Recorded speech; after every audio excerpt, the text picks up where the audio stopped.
First of all, my name is Edileide Bodenhausen. I come from Brazil.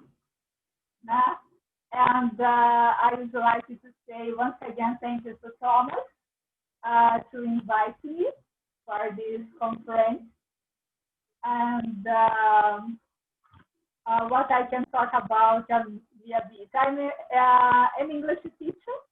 I teach English and English literature. And for around 20 years, I'm dedicated officially to research about Nisa. And I have developed along the years some research about, first in the academic way, with some articles that I have been publishing for my own curriculum. And I still have longer this project. And I think I will be a research about Nisa for the rest of my life. And this passion for Arthurian legend and everything that is connected to Nisa came to me since that I was a child. I think maybe around 5 or 6 years old, and came to me naturally, not somehow influenced by anybody else. Okay, I was a person that I was much leader. My parents all the time motivated reading, but I had this passion for Arthurian legends, and not all about all the European culture, especially everything about UK, because it was connected, but somehow I love France too. Everything that I wrote about literature is connected to me too. And for some period of my life, I have this time about research. I think during my teenager. And when I finished my high school and I went to my graduation, I did the letters graduation. And in this period, I decided that I would carry on with my master's thesis. And that I should be once again about Nisa. And after the college, I decided to start writing my master's thesis. And everything come back again. So in this moment, everything that was connected to Nisa, Excalibur, all the legends come back to me. And up to now, I never stopped. Give a time in between because the late of work, then a lot of things come in between. But in the most as possible, I'm dedicating. And about the Celtic culture, is other passion too. And I have learned about the Celtic because of my Arthurian studies. And then I still, of course, learn. I have a lot of things to learn about this. And for me, learning is all the time a pleasure. I'm a person that I enjoy to discover new things, and it's fantastic for me.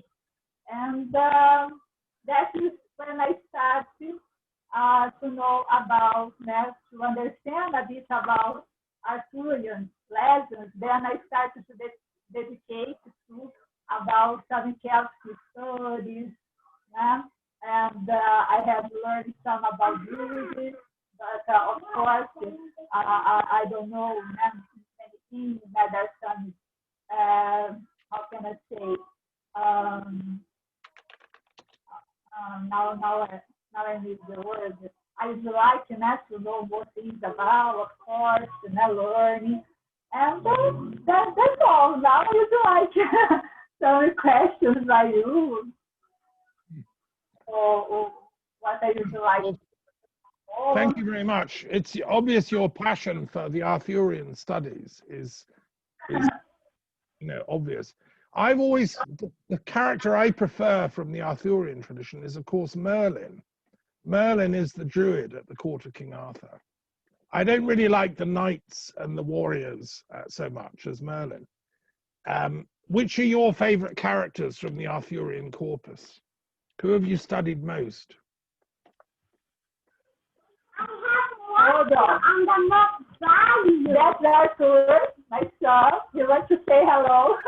Okay. He probably likes the knights best. I did when I was his age too. Sorry.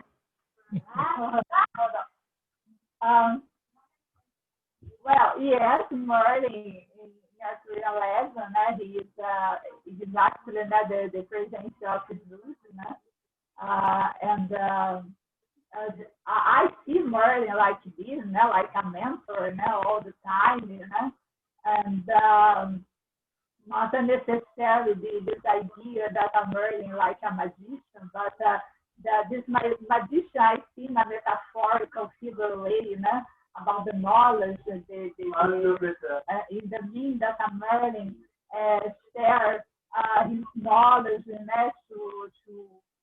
working out as a mentor to Arthur, So I see all this in the figurative way, But for me, anytime, all the time, it's Merlin as a root, as a maze, if you want to use the Latin words, but a magician in a metaphorical way. All the time, it's a mentor. Yeah, no, I agree. And I see him as a peace magician. I've just written a book about peace magic, the first ever book written. Nobody's ever thought of peace magic. Warriors use magic too much. And so I've tried to balance that. Okay, well, thank you so much. Does anyone else have a question for our friend in Brazil who's joined us? Any other questions?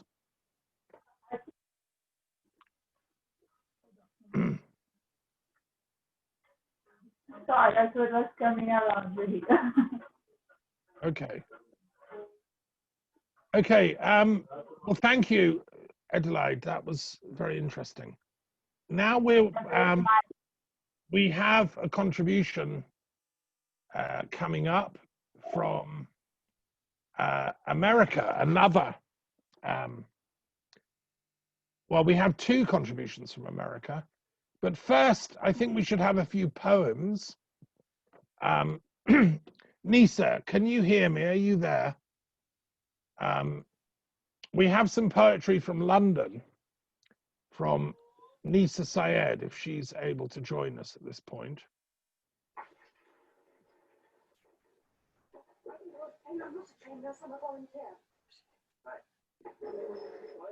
Nisa.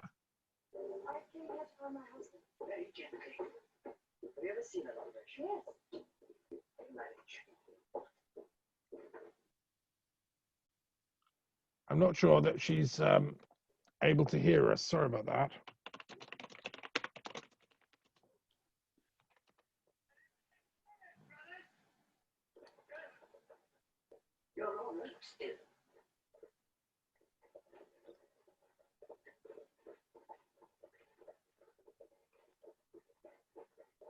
Okay, well, we have two more speakers, both of whom are from the West Coast in America, and they've been having trouble waking up, as it were. But I'm told they're about to come on. We could have a couple of poems before, is what I was thinking.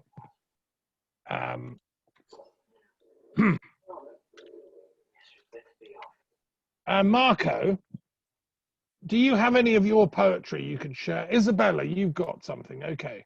Let's have a poem from Isabella in London. Hello again. This is from Meditations by Sogyal Rinpoche. And it's to do with good, how we have good in the beginning, good in the middle, and good at the end. By the power and truth of this practice, may all beings have happiness and the causes of happiness. May all be free from sorrow and the causes of sorrow. May all never be separated from the sacred happiness which is sorrowless. And may all live in equanimity without too much attachment and too much aversion, and live believing in the equality of all that lives. Thank you. Thank you, Isabella. Yeah, a lovely little Buddhist touch there. Okay, well, I'm going to do a poem. Oh, Nisa's back. So it's your turn, Nisa, to read your poems. Nisa is from London as well, and perhaps she could introduce herself.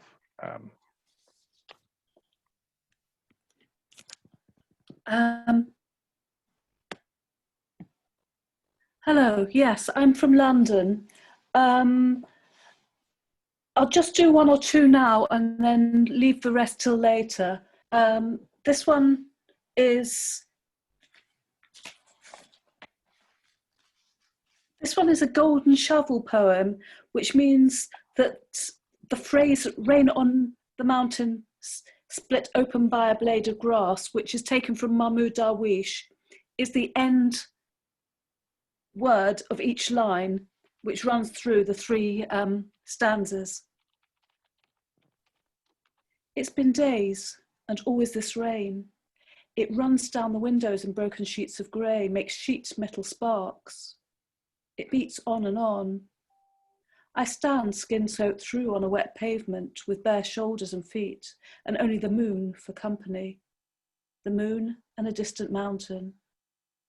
A bolt of lightning has split the sky in two, split it open like an egg. A book, a long fissure in the rock where the crows step by. They venture their beaks into the chasm, a place where voices fall and break, don't echo. Where a blade of light pierces the black, loses its shadow and surfaces, where the waves of rain beat their reluctant rhythms on the grass. And here's a more recent one. George Floyd. He kneels on George Floyd's neck, pins him to the tarmac under a car. They tell us now, Black lives matter. I can't breathe, he begs repeatedly. You're going to kill me, man. Then stop talking, stop yelling. It takes a heck of a lot of oxygen to talk. The minutes pass, 2, 3, 4. He's handcuffed tight. He's pleading for air. The body lock is a familiar one, efficient and deadly. Yes, Black lives matter. After 6 minutes, Floyd becomes silent. The man suspected of passing counterfeit currency, non-responsive. 2 more minutes pass until they can't find a pulse. So Derek Chauvin removes his knee. An hour later, they pronounce the victim dead. Yet one more of the Black lives that matter. I hear of George Floyd's last words while the protests and riots begin. Can't believe this, man. Mom, I love you. Love you. Tell my kids I love you. Love them. I'm dead. Can I just ask, Nisa, are the poems you're reading, are they all by yourself or other poems? Yes, they're both, but they're all mine. Okay. And can I just say for people that don't know that Nisa's doing a master's degree in poetry at the moment. Can you just tell us a little bit about that? Yes, I'm doing that with the Poetry School and Newcastle University. It's a writing poetry degree. So we're taught a bit like on a fine art course, the the creative art of writing. So yeah. Okay. And I'll finish that in a year's time. I'm in the middle of that now. Okay, I think we have time for another. Let's hear a different one. This one's Cold Dark Matter. It's about Cornelia Parker's Tate installation, An Exploded View. When was it I became that frozen moment in time? An explosion of cold, dark matter, suspended in light and space. Our quiet corner has become vast, blasted into view, held there for all time. The silver goblet, horseshoe, bent fork, the spanner and skates are so many fragments held airborne, splintered remains of a former life. I reach for the shadows I cast on the white cube walls, strain to touch them. A strange mirror of silhouettes, a violin, some brass, the curved back of a chair. Ask, when will this metamorphosis continue? Will it transform me again? Will I ever be whole? The violence of creation is my music, mirror and clay my ancestors. I am a broken Greek vase, a terracotta frieze, a universe thrown onto canvas. I am but shadows on a wall.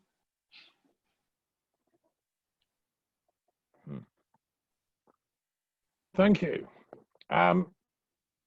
Marko, I know you write poetry. Do you want to give us a little, have you got any of your poems with you to share?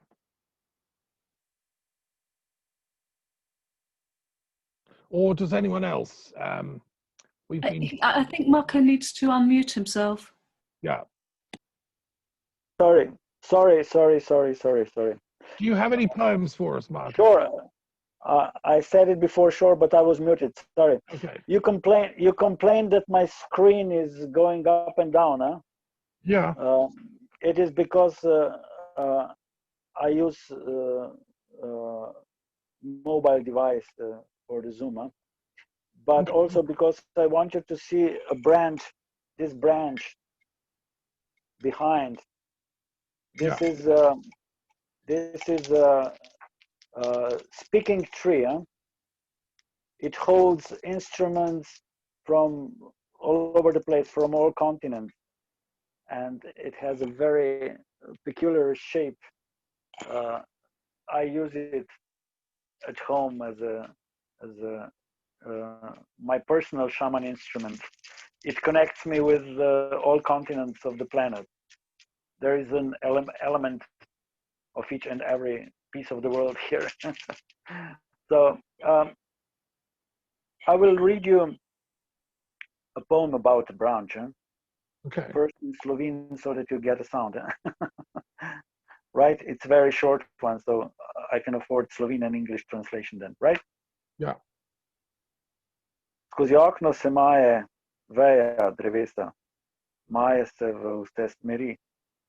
Mislim si, jaz imam čas, da se nekaj zgodi s tole vejo drevesa, ki se maje v vse smeri. Da se nekaj zgodi. Gledam jo, čakam, a ona se umiri. There is a branch of a tree waving from a tree in all directions with the wind. I think to myself, well, I have time to see what will happen with this branch of a tree that is waving in all directions. I have time to see what happens. I watch and wait, but she gets still.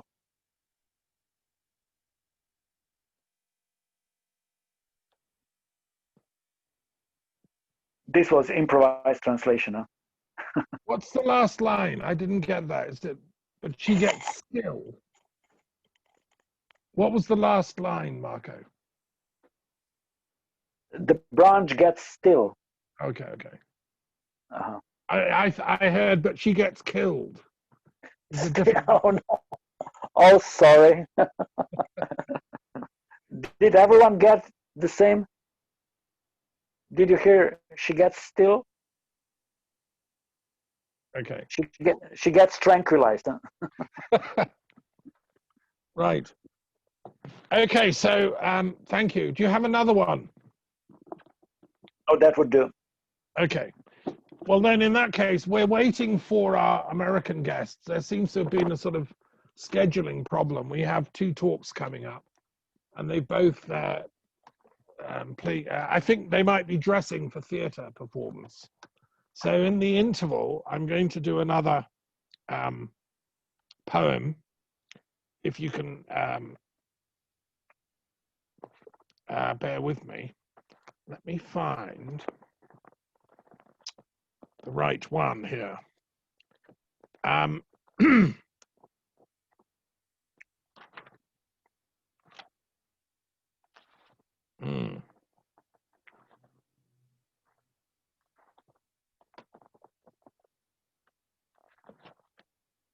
Okay, this is a poem I wrote in Varanasi in India. Some of you may have been there. It's the place where they burn corpses. I'd always wanted to go there. Obviously, it's sacred to Shiva. Shiva, the god of transformation and death. It's inevitable for all of us. And I've always been interested in the links between Shiva and Druidry and the tantric traditions. So going there was like a pilgrimage to me. The poem is called Astral Blue. Burning is all we can do. We're made of flowers, and we go back to them. The plasmas of thought, the ethers of mind, flickering memories, clear, bright flame. What we do from one fire to the next is all about circling. Isn't our fate strange? Can we see within it truly and beyond? Blue convex shapes, cool possibilities appear, magical caresses, tinged with white pearl hot, inside Merlin blue. Where you stand and what you do between the fires, the one forming from hot sweat, the downfalling bliss of conjugal love, the writhing together, sweetly joyous as light, the calling you in. Then you craft a life, weave a few scenes. You ascend summits, cross plains, drive towards the ever-vanishing horizon. Finally, you get to the fire and the piles of wood staked in layers of sweet-smelling sandalwood. Later, cool flames, and you have an ascending shower of sparks up besides the Ganges at the burning ghat. Sparks rising up into the darkness light. Full moon skies, deepest astral blue.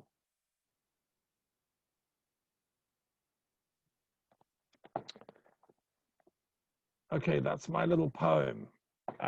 It's called Astral Blue, and I wrote it in Varanasi.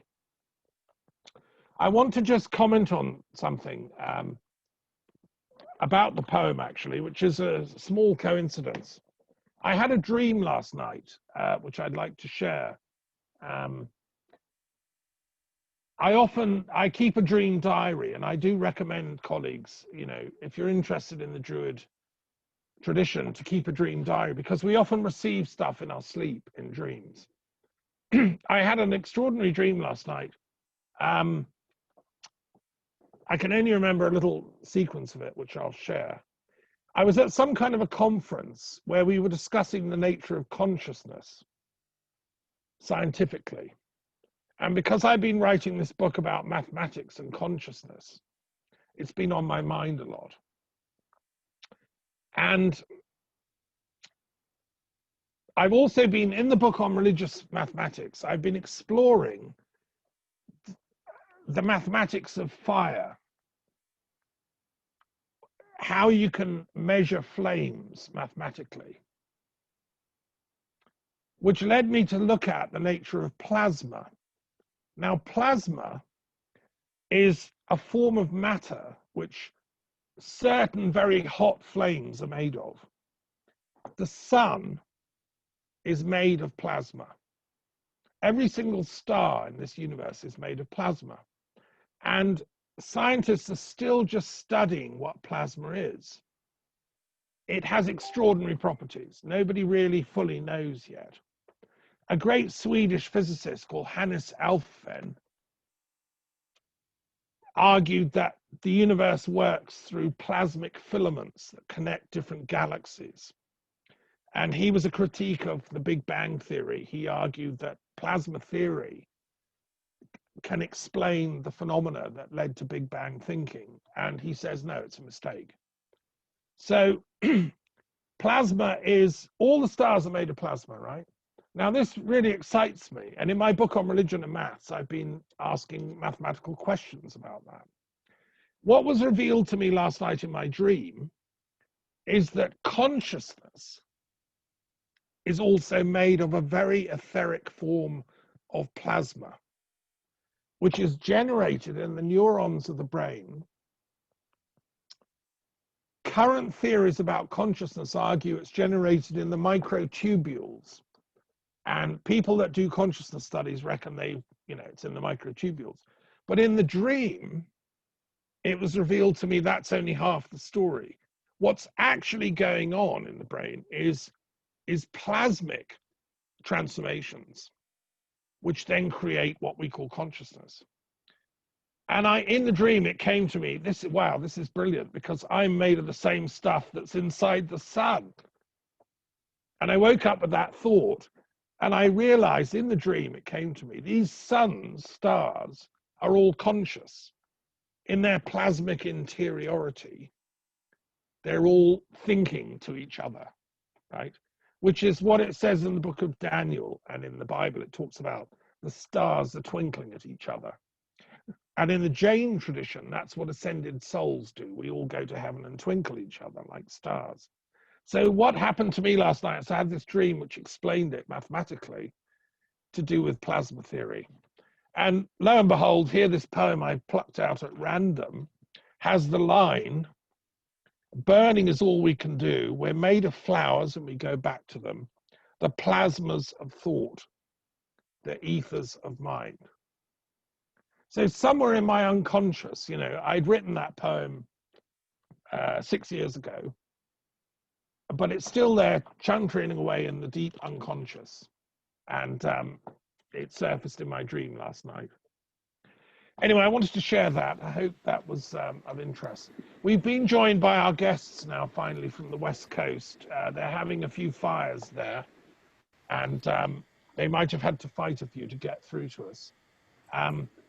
We have two speakers for the ending of our conference now. Annalisa is supposed to go first. If I can ask Annalisa if she's ready to present, and then we have Kaylee Nasbo to finish off. Is Annalisa there for us? Hi. Hello. Hello. Hi, so now is the time? Yeah, now is Okay. the time, madam. Yes, nice to see you. Nice to see you too. Hi, everybody. Yeah, Good morning. Just very briefly introduce you, Annalisa. Okay. Annalisa is a PhD student at the Graduate Pacifica College, which is a Jungian institute in California. She's working on archetypal spirituality and is an expert on European liturgy, history, and mythology, and is very much interested in the ancient goddess traditions of European culture, which is why I thought it was very appropriate to ask her to read some poems and share with us her unique perspective. She's also helping my institute with the Mary Magdalene Studies Association, because Annalisa's got a very deep interest in Mary Magdalene studies. So we're honored to have you with us, madam, and I hope you've had a good sleep. Yes, thank you. Thank you for that generous introduction. Yes, I did get in from California last night, so I'm here and present with you all, although, yes.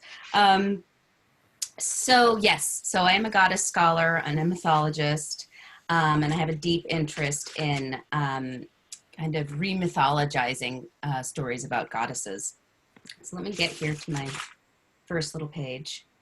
I also, because this conference or this meeting, this gathering is a meditation and a conversation on peace and peace building, and I hear you talk about this so much in our conversations, Dr. Thomas, that I want to open what I have to say here with a recognition of the original peoples of the land that I live on here in Snohomish, Washington, and Washington State in North America. And the original people of this land are called the Snohomish tribe, and the greater Tulalip Federation of Tribes. So thank you to the original people. And that's the act of acknowledgement and opening to the original peoples is something that I have had the privilege of learning from other Indigenous speakers at conferences I've been attending in the last couple of years. So I think that in practicing that as much as I can, that's a way of peace building and the honoring and the recognition of original peoples. And I also just want to give a moment of recognition to this icon, this very important figure in American culture and history that just transitioned a couple of days ago, Ruth Bader Ginsburg, RBG, Ruth Bader Ginsburg. And so thank you, Ruth, for all that you've done for American society and for equality. And so, Dr. Thomas, how long do I get here? Well, you have, as long as you need, 20 minutes, 25 minutes. Okay, great. So, I've been kind of ruminating on this idea of peace the last couple of days as I was thinking about what exactly I would say. So the work that I do, or I'm working on as I finish my doctorate, is I've started this organization called Journey to the Goddess. And Journey to the Goddess right now is two things. It's a YouTube channel in which I interview goddess scholars and artists on the meaning of the goddess, the meaning of the divine feminine for them, for the world, and how in particular, women can access this wisdom and use it to live their own life more deeply and change the world through embracing this ancient goddess wisdom that lives in all of us. And then the other part of it is my this ritual theater, this performance art that I'm doing. So in this ritual theater in particular, what I do is I look for the goddess symbolism, ancient goddess symbolism in myth stories, especially the stories from the European traditions, the Eurasian traditions. So I look for these goddess symbols that I believe lay hidden in these myths, and then I re-mythologize these mythic stories with the goddess or the female figure at the center of the myth. So for example, there was a piece that I shared at the Mary Magdalene Studies Association conference. And what I had done is I had gone to the Vatican and I performed this piece as Mary Magdalene, and it was a play on the Eastern Orthodox story of Mary Magdalene's going going to Rome after the resurrection, and the story of the red egg, and telling the emperor about the resurrection of Jesus Christ. And he says something to the effect of, a man could no longer resurrect from the dead, then the egg in your hand could turn red, and it turned red in her hand. So I saw in that story a lot of goddess symbolism, and I said, hey, you know, that egg is an ancient, you know, symbol of the cosmos, and it's also, that's the macro, and the micro is, you know, the cosmos that is the woman's womb.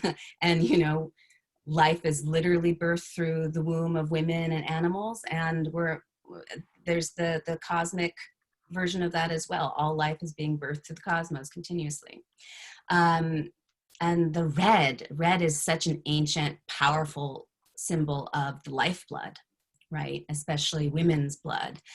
And so I wanted to play that story out to say that, hey, these are the goddess symbols, and we are looking at the power of women and the goddess in this myth, even though the traditional story is about Jesus and his ability to resurrect. And so that's one version of how I play with these stories.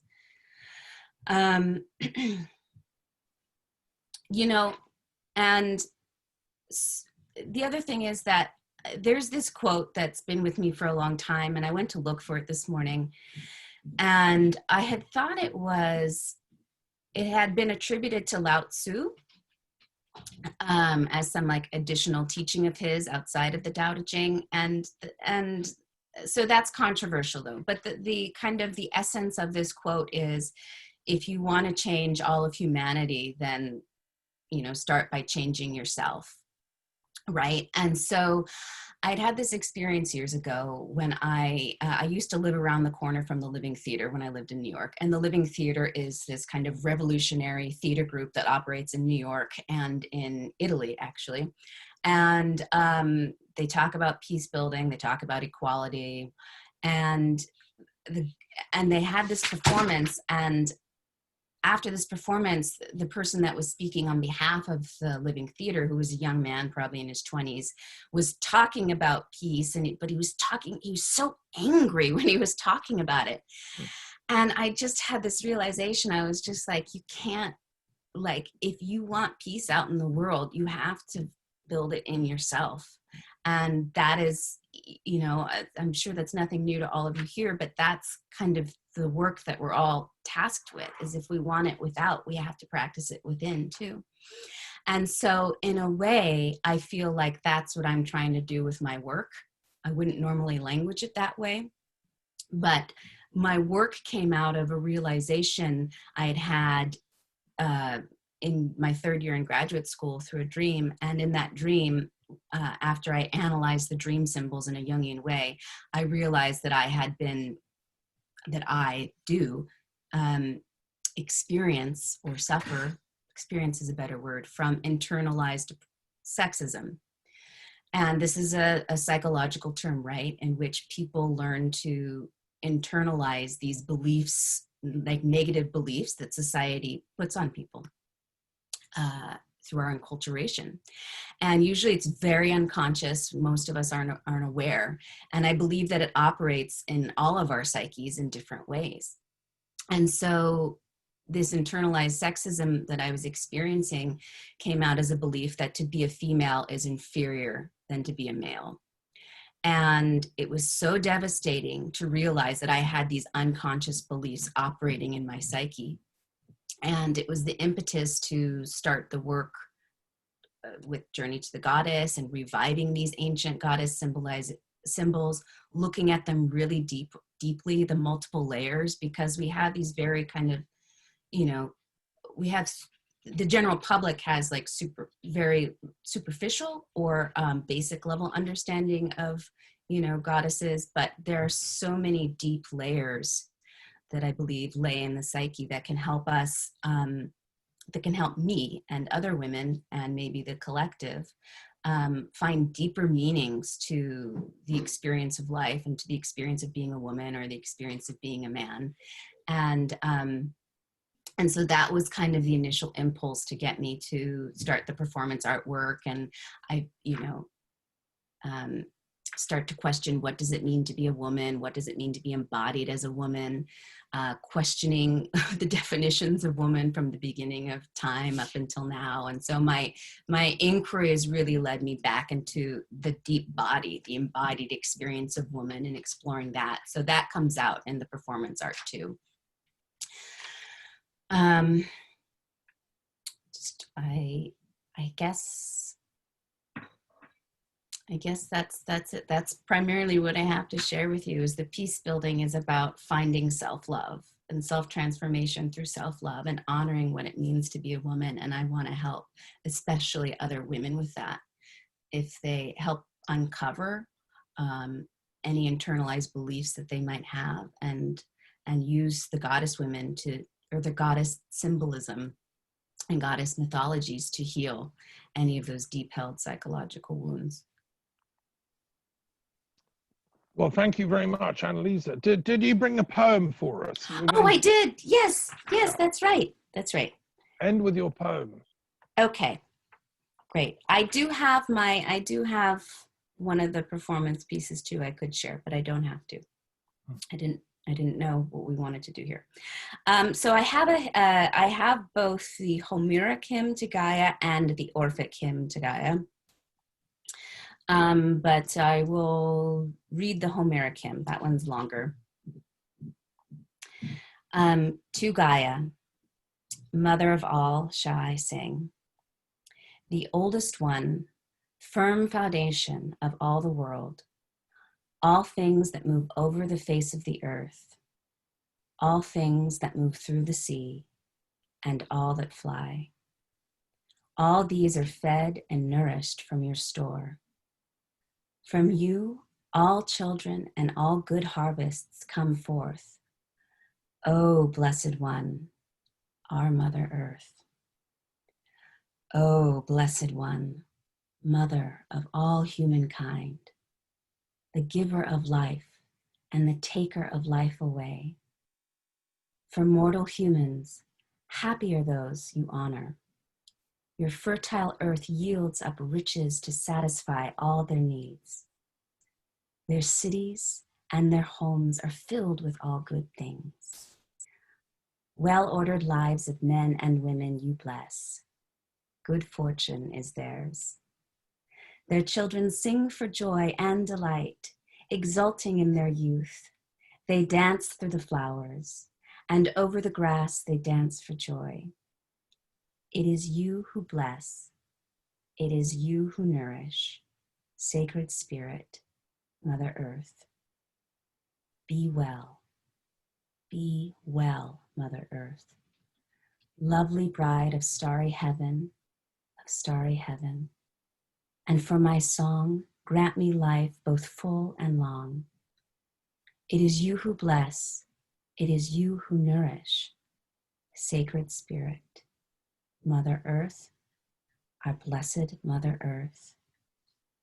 I shall remember you. And another song too. To Gaia. Thank you very much. Thank you. Thank you. And did you say you have a film of one of your performance pieces? You could share that quickly. Yeah, if I can. To Gaia? Yeah, it's the piece I did at Delphi to Gaia. Try and share that. Okay. Oops. People would enjoy seeing your work. Okay, one moment here. Yeah. How do I bring it up here? I forget how I do that. You don't want to. And then go share screen, I think.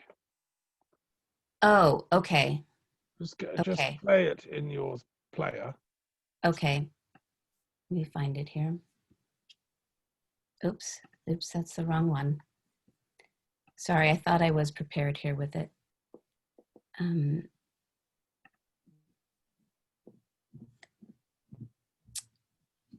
Here we go. Okay, so I just play it? Yeah. Can you see it now? And then on your thing, it goes share screen. So at the bottom of your Zoom thing. Oh, right. Oh, yes, I see. Okay, it's coming. There we are. It's playing. Can you hear it? Because that was the problem I had the last time. You couldn't hear it. We can't hear it. You can do the voiceover, maybe. What now? You can't hear it? No, strange.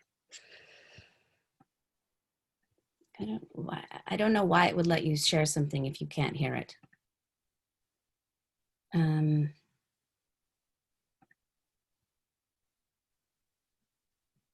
Yeah, I guess I can do the voiceover. We can improvise here. Okay. So I'm humming a song here. O Gaia, mother of all, eldest of all beings, Yileste Mu. O Gaia, mistress of earth, whose sacred thonic rites use the Delphic oracle were usurped by the gods of reason, intellect, and order. Speak to me. O Gaia, it is you whose sacred regenerative womb nurtures and loves all beings. And it is you, Gaia, who unconditionally takes us back into your sacred depth. O Gaia, tell me, speak to me. Let me remember your sacred feminine wisdoms.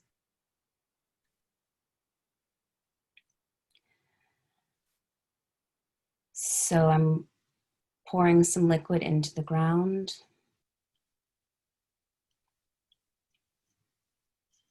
And you can hear the melodic playing of the goat bells in the background. Gaia speaks.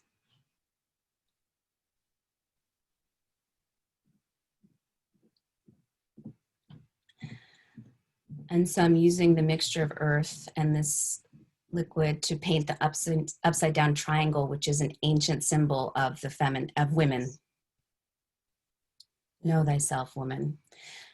So I use that line at the end because at the oracle at Delphi, there's that famous saying, and I'm singing a song here. There's that famous saying, know thyself. That's one of the most famous sayings that the oracle is said to have said.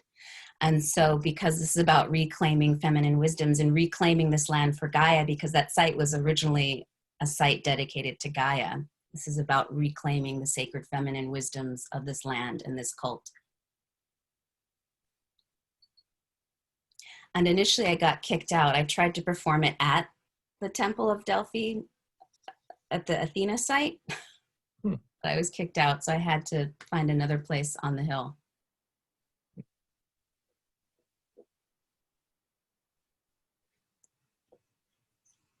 Okay. All right. Thank you for improvising with me. Right. On that. That's great. Okay. Well, thank you so much, Annalisa, for sharing that. And I know Delphi well, the site, those mountains behind where you were performing. I mean, it is a spectacular site. It's amazing.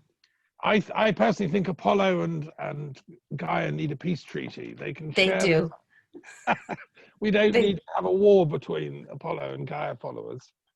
As Druid peacemakers, we should try and mediate this one, okay? Yes, yes. Because all I will say, yeah. So look, any questions to Annalisa, because we have an opportunity to ask her now. Any of the women among us want to ask? Isabella, you have your hand up. Hi, Annalisa. Hi. Have you drawn on any of the Greek traditions? Because in Greece, they still celebrate God and Goddess, in a similar way to Hinduism, but different. So it's not completely absent from culture. today, and I personally think it would be a valuable resource. Yeah, I mean, I think that that piece that I just showed you was definitely in an example of that, where it's using, you know, talking about the ancient Gaia and bringing forth some of the older mysteries associated with her to the forefront, since they were kind of lost in the tradition or the history. Yeah, and I would say in my dissertation, I'm working on that too. So yeah, even if the goddess is still present, sometimes I think there are deeper memories to be uncovered.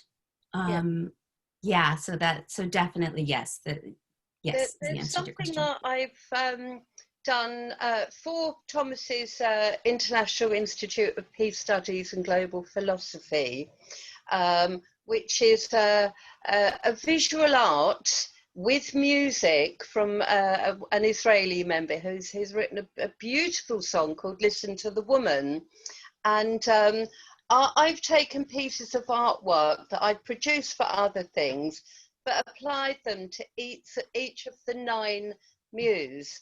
I mean, it's all purely, well, it's not fictitious because it's based on something, but because Thomas's libraries at the Institute are formulated around each of the 9 muse, I've taken Thomas's themes, which are unique to the Institute, okay, and I've kind of brought them a bit into 20th century.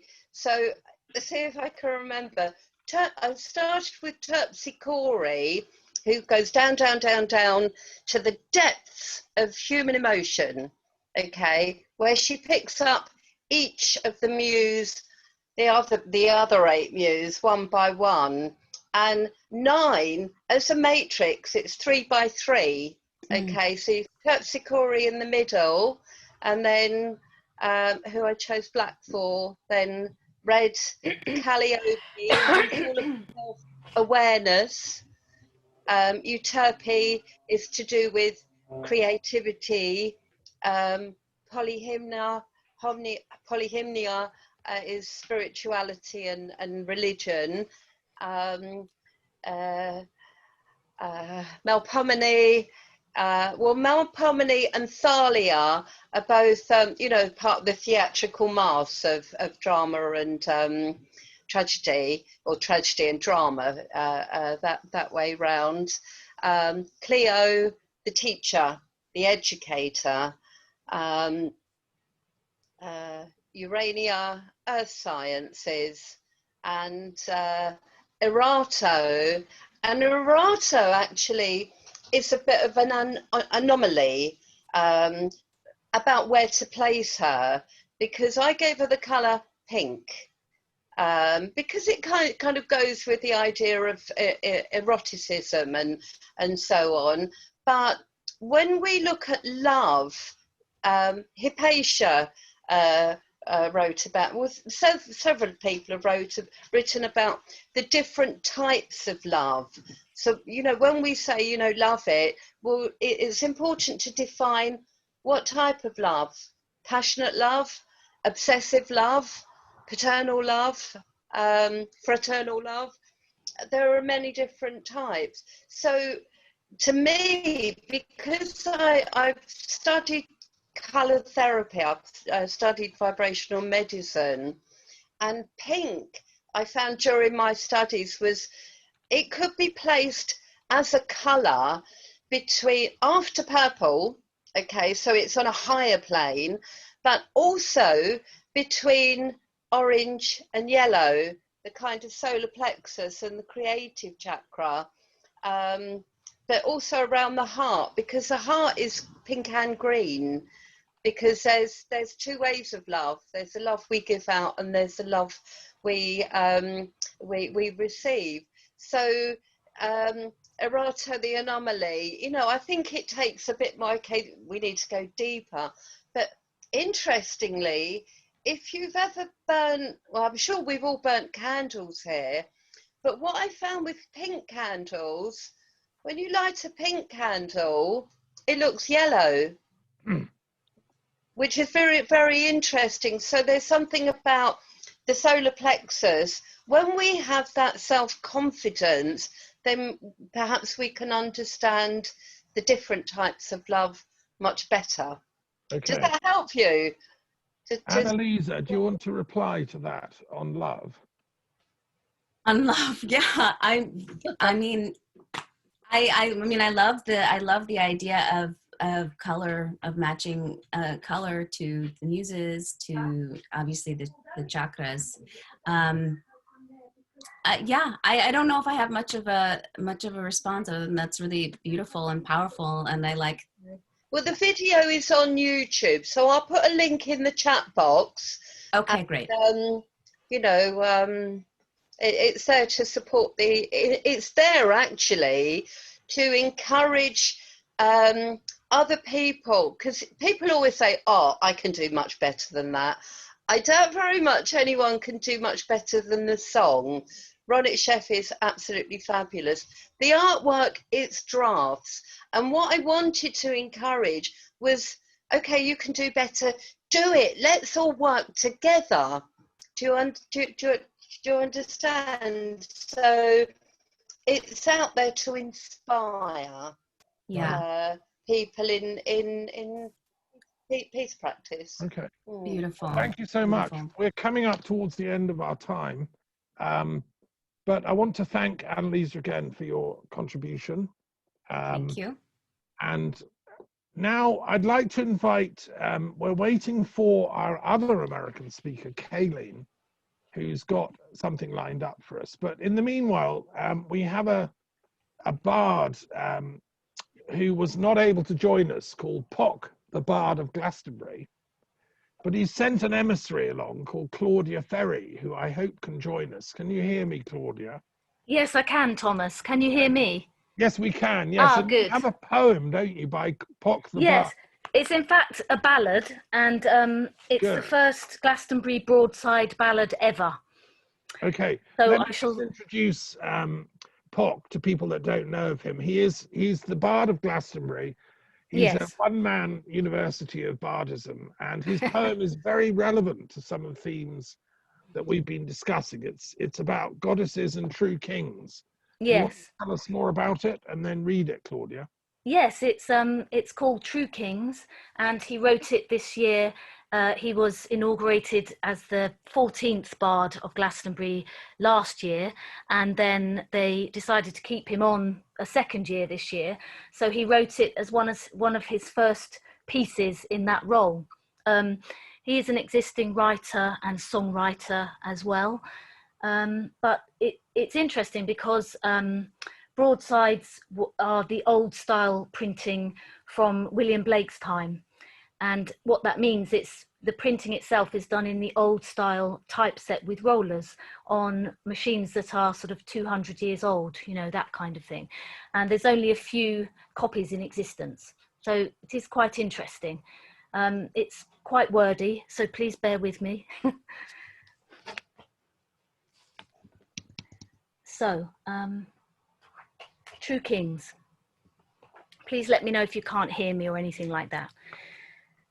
When true kings drank the blood moon of their queens, in the old days where once had been, a time said of where governance fair and fine was maintained of a fairy line, chose by that vessel of the Grail, whom with regal name all did hail. Hers was the task to pick the man, who could so rule over the land, fed upon her magic potent menses, her king possessed fully woken senses. And so could no tyrant become, with him Grail enriched, her work was done. And by measured rod and a rune writ ring, only through her could he hold office of a king. And he had warriors, yes, who warred for his realm, but scientists and mathematicians numbered there as well. They could reckon the vast tracts of space, as on earth, so in the heavens they saw how it was placed. There was made a continuous choir of voices that make such noises, inspired with breath to invoke the mathematical harmony of spheres, as music's hum to make it clear. So all here on earth did behest that a world be foundationed best, all in all, with profound recognition of movements celeste, all in all, with sound and light involved. Long ago had such sciences evolved, when mage mapped proportions astronomic were notched by diligent digiticians who keenly watched the stars in procession in nocturnal sessions and plotted their course with pendulum clocking through gravitational force, the mark of stellar motion, the sum and the line. The ancient peoples knew the number underlying, unencumbered by falsehood, beauty intrinsic in design. In antediluvian times, the great-great-grandfather of Noah, the Noah of numbers, known as Enoch, had been whisked to our Hyperborean latitudes by watchers or God, and given numbers most odd, which he understood not at all, though he took down their last detail. So such sages through the ages worked out the number and the scheme that lay hidden between the fabric and the seam of all creation. And with their gazing, they scried divine matriculation. That system of systems of worlds in coexistent relation, reciprocating in reasoned yet riddlesome rhymes, such as when seen dancing set patterns in the sky. Have you wondered why sun and moon seem to us the same size? You will realize when to view from earth sun's flaming corolla at eclipse, it appears to us the moon upon the sun precisely fits. Or then again, how does Venus, a pretty pentagram, so describe when arching the heavens upon its 8-yearly stellar ride? Ancient heads endeavoured these phenomena to record, and of an accord charted the harmonic laws revealed in all, within all sourced, so the ratio and proportion of temples was endorsed and recorded on rulers as a matter of course. Blessed be. Okay, wow. Thank you so much, Claudia. You're very welcome. And give our love to POC. And tell I him will do. I next. will do. Thank you. Where are you joining us from, Claudia? Where are you? I'm actually in the southeast, so I'm about 40 miles from London. I do belong to the Cotswolds Order of Druids, the same as Rex from earlier. I didn't hear Rex earlier because I wasn't on, but we belong to the same order, but we're both in the southeast. We're a little bit further along. Sure. Well, you'll be able to hear his excellent contribution on the recording, which. Oh, good. Good. And thank you. Again, thank POC. I love his I will do. Enoch. You can tell him from me that I've done a commentary on the 3 books of Enoch. Ah, he'll be really interested. Living up in the castle. Ah. To do a detailed commentary on every line of the books of Enoch. Oh, which fab. most people don't know. William Blake knew about them, and Kabbalists. Yes. Yes. And POC knows. POC knows. Now we all know. POC does know. Yeah. Oh, that's wonderful. I'll tell him. Thank you. Yeah, do tell him. It's on the Global Green University website. I can send him a link. And, yes, please. Yeah, please do. Excellent. Okay, so now we're coming towards the end. Our last speaker is having trouble joining us for reasons only known to the Californian Internet Authority. We have a guest joining us from, well, Croatia, I think, or possibly Ljubljana. Una, do you want to read your poem and introduce yourself? Hello, everyone. Una, greeting. My name is Una, and yes, I'm from Croatia, but I'm currently living in Ljubljana in Slovenia. And I, I literally flew in here, not literally, but almost. So I did not know about the possibility of reading my own song. And since I don't have any nearby, but I had a book nearby, so I asked my library angel to guide me to choose a song, a poem, and it's by Yogananda, Whispers from Eternity.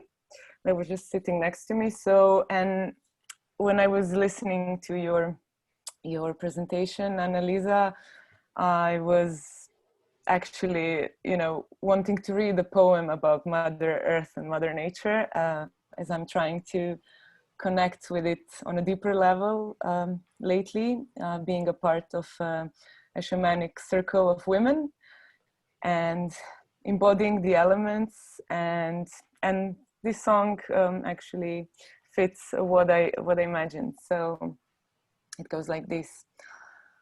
I adore thee in the language of love. May I behold thee, O cosmic mother, with my physical eyes and with the single eye of the soul. My wordless chants of yearning for thee sing in cadence with my heart throbs.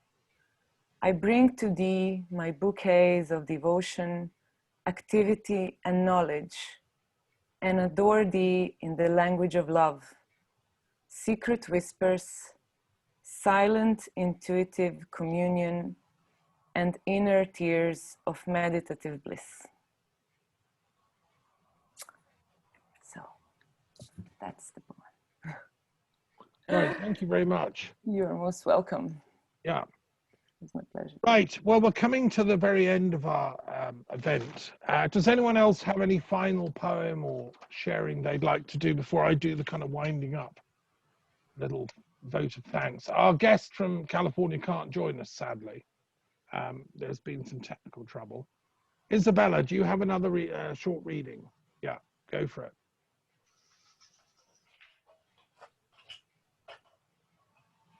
Okay, am I on? Yeah. Right. I wrote this poem in 2005 for a dear friend of mine who we shared the same birthday. She was a soul sister, a bit older than me, but age doesn't necessarily matter when you get on with somebody. And I miss her very much, but there's still a connection. Time can be the greatest friend. Sorry, let me start again. It's called Time, the Greatest Healer, to Diana Potter Northcott. Time can be the best friend you ever had, allowing us to grow old gracefully, to think seriously before making crucial decisions, to distance past hurts, so fill your head with magic moments. Rest your weary head when life gets chaotic, knowing that the greatest healer is time. Thank you. Right, thank you very much. Okay. Right, so I'd like to thank everybody. Nisa, are you still with us? Do you want to share a final poem? Yes, thank you, Thomas. I'll just share this one, which is called The Violence of Roses. You wait upon God, listen to the silence of birds, hang a relief of screams and face their reach, their flow. You run the reels, massacre in an Arcadian landscape, turn to dusk-lit roads and walk under skies of no fixed abode. The double of a kiss you keep in a jar, silk skeins, your glass to the light. Dust motes still as you frame their fall, mourn each fluid moment's passing. Outside, the silence of birds disrupts the violence of roses you bring to the rivers of your mouth. Their confluence ends with yours. A black and white water wheel turns through a language of mirrors. Insulting an alien, aliens laugh to see such fun. A dish run away with a spoon, a dirty wee runt of a spoon. After images, spin in jewels of time. Focus a stranger's frontier lines. Their meetings in your gaze. Their negatives begin to mirror your positives. Kaleidoscope the burning of flags. Rafts of each drowning spliced to helicopter shots. Prior notice to the far from inevitable.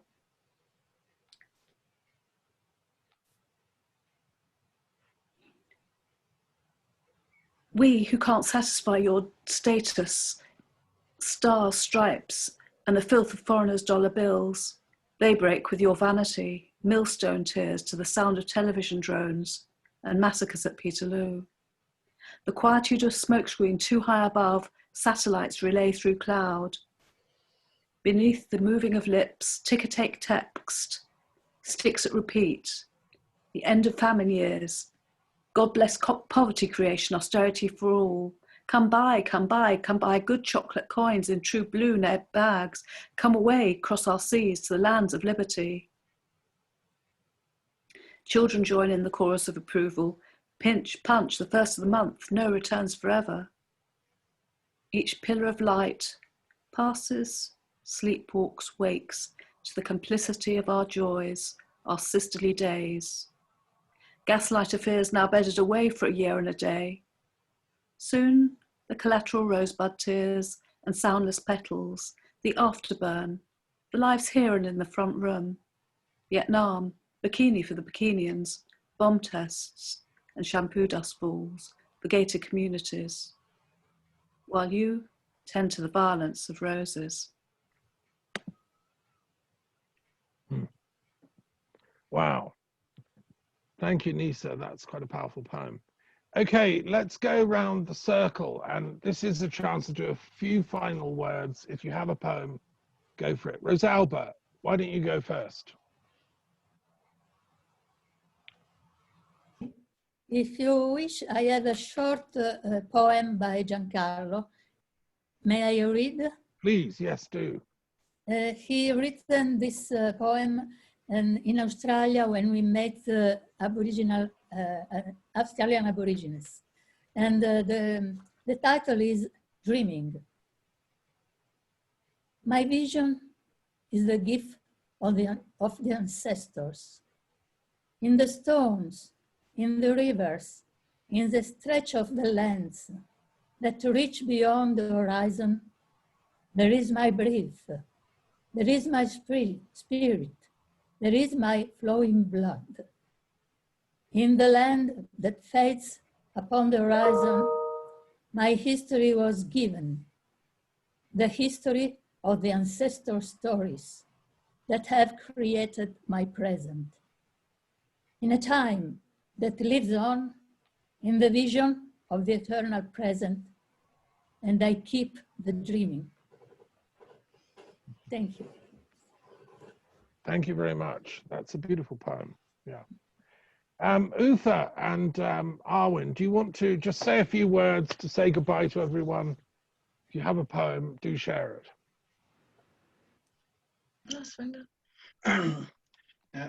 Ich kann es nicht viel sagen. Ich möchte mich nur recht herzlich bedanken I want to say a lot of thanks to everybody in this meeting. Für diese Herzensrunde, die sich hier zusammengefunden hat. And of this group of hearts to find it together and come together in a peaceful way. Und das stimmt mich immer sehr optimistisch, mit solchen Menschen sich zu treffen.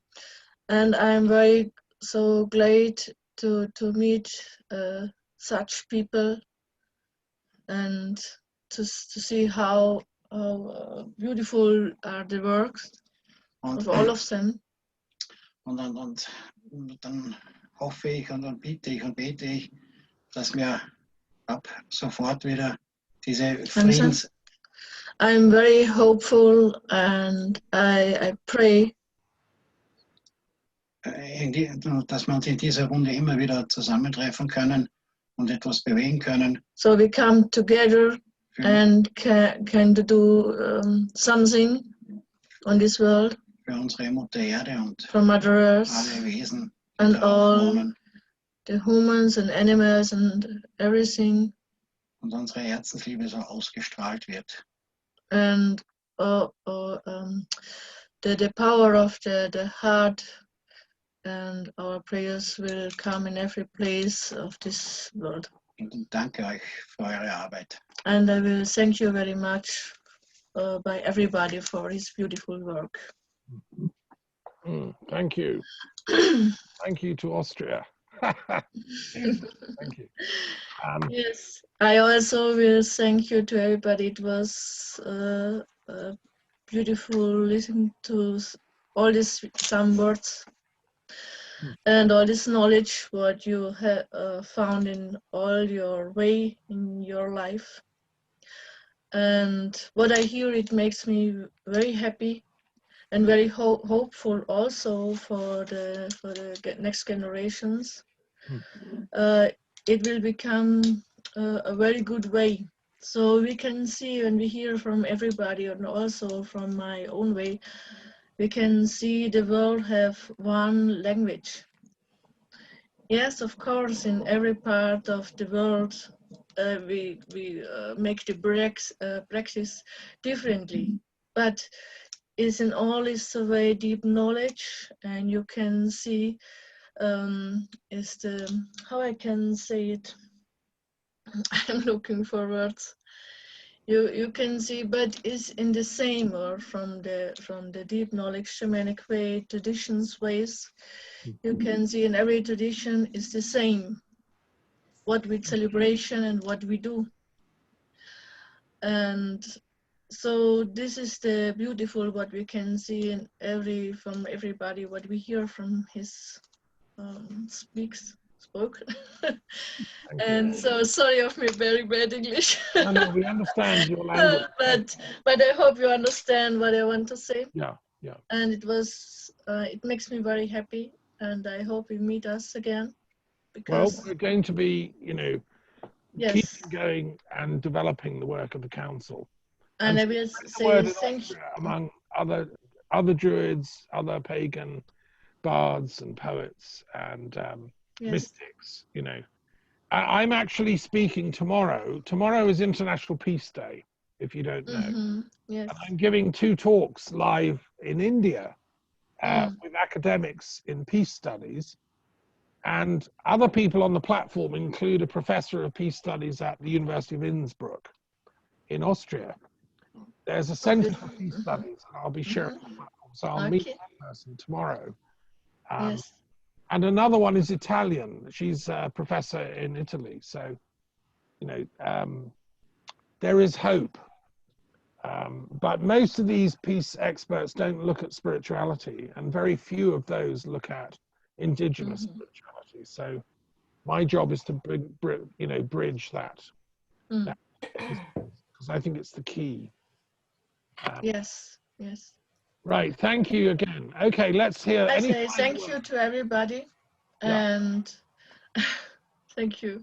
Okay, well, don't go yet. Let's hear from Annalisa. Any final words, Annalisa? It's your farewell speech. No, I just want to say I feel blessed to be here. Those are my final words. Thank you, everybody. I'm sorry that I missed the bulk of the talk, but I think I'll go back and watch it. So I'm happy to be here. Okay. Thank you.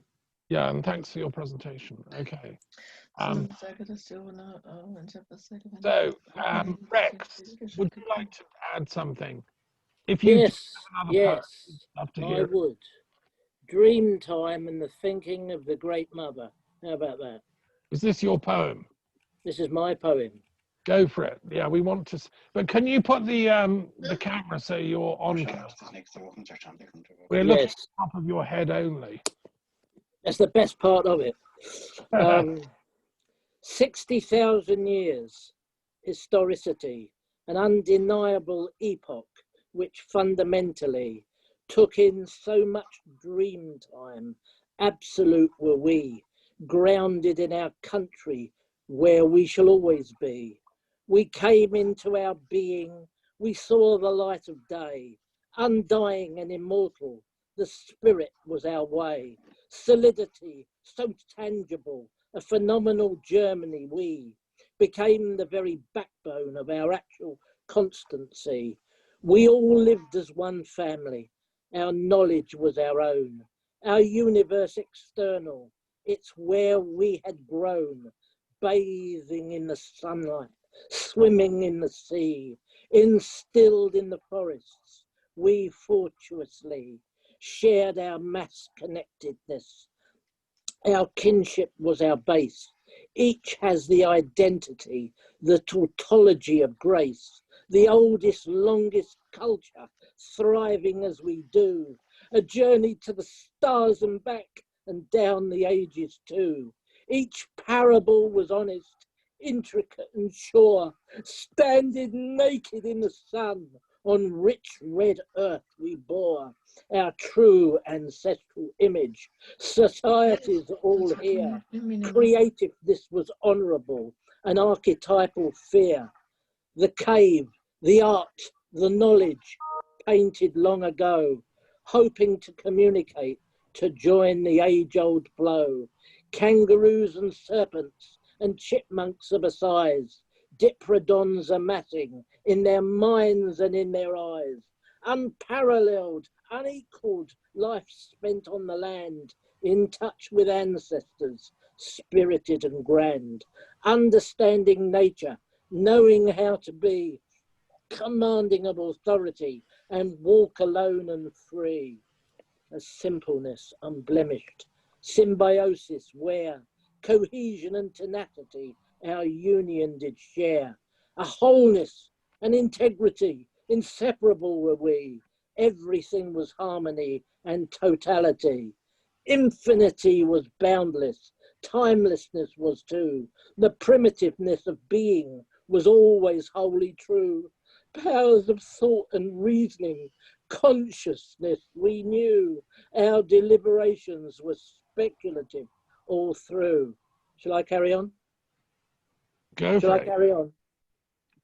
It's epic. Everything revolved around the family. Conviction and persuasion was our guide. Like-mindedness among us brought a mutual understanding. Culture in its visual arts we hide. Proficiency and mastery so evident. Stories of an art language to us all. An insight of ancestors and life's patterns. A wisdom that was truthfully on call. Our rights to own the actual land we walked on, taken from us, threatening our soul. Our children also stolen from our clutches, put into your boarding schools you stole. Our babies, split our families, a generation lost. Empty words, the bunkum and baloney, fatuous and incoherent, and the cost, uncertainty, adversity, and misery for all. The angst we felt as parents, it really did appall. The disruption and the hurtfulness, the bitterness, the pain, the missionaries of conscience, and some of us insane, mangled minds and tainted spirits, lamentable and lame. Our innocent babies given to these monsters without blame, malignant and unhealthy, violated so. Angels of the outback, maltreated as they grow. There's a few more lines. There are a few more verses to that, but that just gives you a flavour. Yeah, we get the flavour. You have summed up very poetically the problems with indigenous cultures and colonialism and God knows and what. It's like it in the Quechua, the Aborigines, the Shuar, the Pinans, they're all suffering. Right. Well, thank you for your contributions. Your poems are spectacular. Have you published your poems, Rex? I've got a blog. Wait for this. Put in the chat the link to the blog. Yeah. 18,000 poems of mine on that blog. How many? 18,000. Blimey. 10,000 in archive and 9,000 current. Everyone written by me. Rex, you win the most copious Poet of the Year award from the European Council of Druids and Bards. Yeah. Well done, sir. Thank you. Right. Thank you. Okay, let's move on. Now, Marko, final last words from you, sir, before we finish. You'll have to unmute. You hear me? Yes. I'm on mute. I'm on mute. Is it okay? Yeah. Trust to what was said before, huh? Yeah, if you want to just add some last thoughts, that would be very good. We've just lost your camera, Marko. Okay. Am I on now? Correct. We can see you. Okay. Look, I will make some contrast to thousands and thousands of words. Slovene language, the tribute to the sages that coined the words in my language and to the language of my Croat sister. Huh? One word for mathematics and consciousness, Thomas. Mathematics and consciousness. V-I-S-T and S-V-E-T. 4 letters. Svet in Slovene language means world. Svet in Slovene language also means the land that we use, our garden, our home. And Svet means sacred.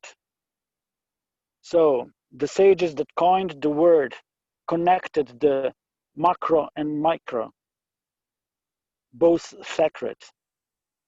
To continue the beauty of the mathematics and consciousness, Vest, V-I-S-T, as opposed to S-V-E-T, Vest means consciousness and also information. So there is one set of letters in mathematic order that connects macro and micro, the consciousness, the akasha, and the information that we have in brain. One word in Slovene language is enough to connect everything, the unity and harmony of the universe. Thank you.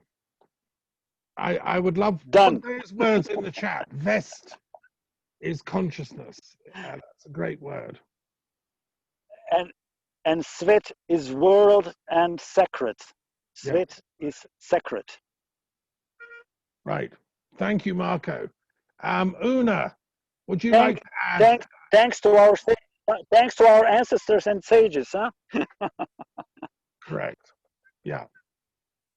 Una, would you like to add a few final, just goodbye type words? So when you asked me in private chat if I want to improvise, I'm going to improvise the first verse of a poem I'm going to write, as you've inspired me to be blessed and free. I am the daughter of thee. So I am really feeling honored to be here, and you've inspired me to start writing some poetry again after a long time. And I also wish to say that I'm going to listen to everything later as I joined, well, just like an hour ago. That yes, I'm glad to be spending my Sunday with you people, as it means that I'm on a good path, and also I'm wary of using of technology, but in these moments I'm happy that there is technology that we can use to put it to good use and to connect each other, and I'm really thankful that it brought once over again to me good connections and good vibrations, even though far I can see we're all vibrating on the same frequency. Right. So yes, thank you, and I wish you all a good evening. Thank you, Una. Lovely to hear from you. Isabella, do you have any final last thoughts?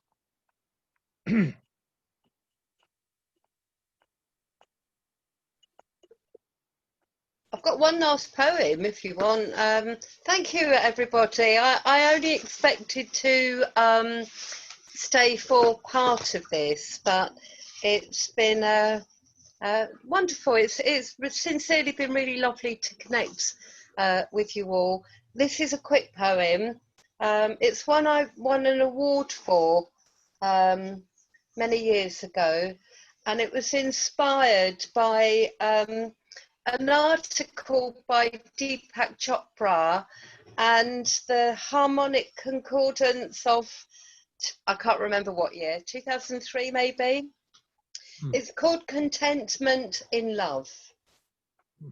Let us see deep within how infinite possibilities can begin to manifest as we grow in love, synchrodestiny within and above. The intricate dance awakening as we enlighten, realize that the cosmic balance eternally is there before our eyes. Dreams of life discovered as we search into our soul, finding the world we live in as we all in love be whole. Thank you very much. Bless you. Thank you, Isabella. I love that poem. Do send us a copy of it. Yeah. You can't buy this. I know. But I Okay. Final comments. Patty, you've not said anything. I believe you're in Germany. Would you like to just say hello? Tell us any final thoughts? Have you enjoyed it? Basically, hello, and thank you for the chance to be a mostly silent participant here, happily soaking up the knowledge that was shared today. Much gratitude. No, you're very welcome. And you're in Germany, is that right? Yes. Okay. Good. Right, I think, Nikki, do you want to add anything? Nicola from Devon, who's been helping behind the scenes. Anyone else want to speak who hasn't spoken? I think otherwise we're done. Let me suggest as a closing then, let's do 3 Arwens, which is the Druid way of closing. If you haven't done, somebody mentioned humming. Our Cotswold Druid order like to hum. So the Druid Arwen, which means the muse, is 3 sounds. Ah, ooh, so it's A, W, N. Some people pronounce it as a word like Arwen, but as a chant, it's better separated into Ah, ooh, and This is the Celtic equivalent to Aum, which is the Sanskrit chant. So let's finish our Druid Council meeting with 3 chants, and I will lead it, but you can hear and do it in your own time. If you want to put your microphone on, it's up to you. Otherwise, you'll just hear it in your own area. Okay, and it stands for the beginning, R, the alpha, the start of things, U, the middle of things, and the going within, the silent, the Shiva, the dying of things. And I'd like to say thank you to everyone for coming.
Okay, Awen to everyone. And we'll see you again. We'll meet again. Blessed be.